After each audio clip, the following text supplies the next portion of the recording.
Major General Qassem Soleimani, killed in a U.S. drone strike on January 3rd, was commander of a clandestine arm of the Islamic Revolutionary Guard Corps, known as the Quds Force. Soleimani was plotting imminent and sinister attacks on American diplomats and military personnel, but we caught him in the act and terminated him. The Quds Force is in charge of the IRGC's international activities and specializes in guerrilla warfare and armed insurgency. The killing of General Soleimani marks a major escalation in the U.S.'s conflict with Iran. But the U.S.'s history with the Quds Force goes all the way back to the Iranian Revolution. Experts say Iran has used it to gain influence beyond its borders, deter enemies from attacking Iran itself, and disrupt the efforts of America and its allies in the Middle East.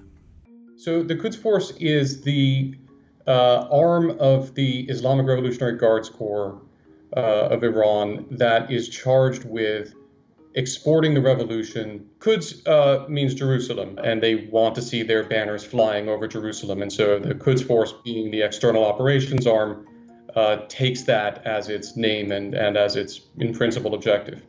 The Quds Force doesn't have combat units of its own. It doesn't put brigades or divisions on the ground. It works to train, to raise, recruit, and train and equip, and then lead proxies who do most of the fighting. The Islamic Revolutionary Guard Corps, or IRGC, was established after the Iranian Revolution in 1979 as a force to defend Iran against internal and external threats. Experts say the Quds Force was later formed during or after the Iran-Iraq War as the country's de facto external affairs branch.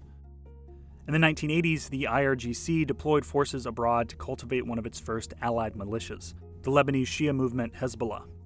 Hezbollah, then known as the Islamic Jihad Organization, took credit for the 1983 and 1984 bombings of the U.S. Embassy and Marine barracks in Beirut. In 2019, U.S. Secretary of State Mike Pompeo announced sanctions against a Hezbollah operative, accused of carrying out a 1994 bombing in Argentina. In 2015, another Hezbollah operative was arrested for a 1996 bombing that killed U.S. troops in Saudi Arabia. In 1997 or 1998, Iran-Iraq war veteran Qassem Soleimani became the commander of the Quds Force. After the U.S. invaded Iraq in 2003, Soleimani built up opposition forces in Iraq and across the Middle East by training and arming militia groups.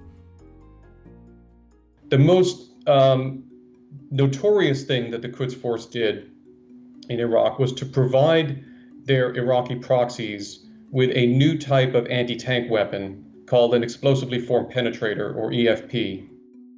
And with that device, among other things, the Quds Force is responsible for killing hundreds of American servicemen and women in Iraq and wounding thousands.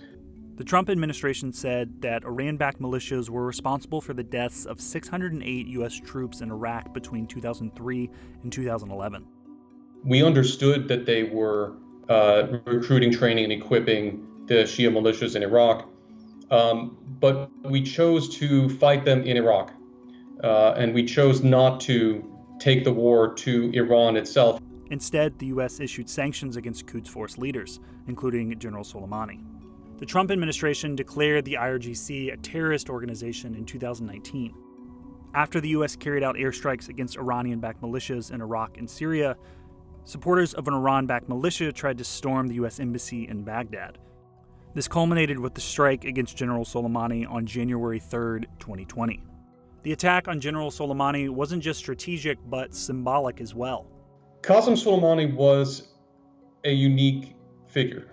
He was at the center of many of the most important relationships that the Quds Force had with its proxies. There was a real cult of personality that was built around him, not just in the Quds Force and the IRGC, but in Iran generally and among Shia in the region. He has been replaced by his deputy, Ismail Ghani, who does not have anything like that charisma, certainly does not have anything like that name recognition.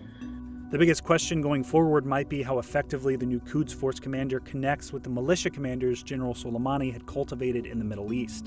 The organization is not going to collapse, but it will change. There will be a period of adjustment here where they figure out how the world is going to run for them without Qassem Soleimani to run it.